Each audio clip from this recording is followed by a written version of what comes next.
njerëz të cilët janë tubuar në një kafaz, njerëzit më të paturpshëm, që s'mundesh me gjetë në popull njerëz deri në atë nivel të paturpsisë. Do të mlidhen dhe do të tubohen dhe do të bajnë skenat dhe veprimet dhe reagimet më të turpshme, më të gërditshme.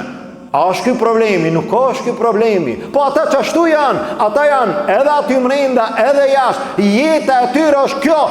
Mirë, po ai i cili ulet dhe i shikon ata, unë nuk mundem me kuptu. Gjej një njeri të mençur, qoftë musliman apo edhe jo musliman, i cili ta gjen një arsye, një kuptim për çfarë ata duhet të përcjellen. Ai i cili në familjen e tij me qëllim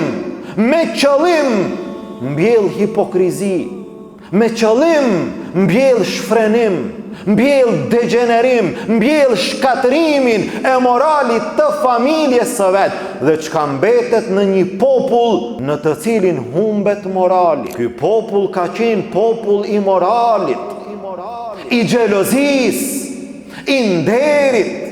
Në këtë popull njerëz kanë vdekë, kanë dhënë jetën për nderin e tyre. A janë këta njerëz, ata njerëz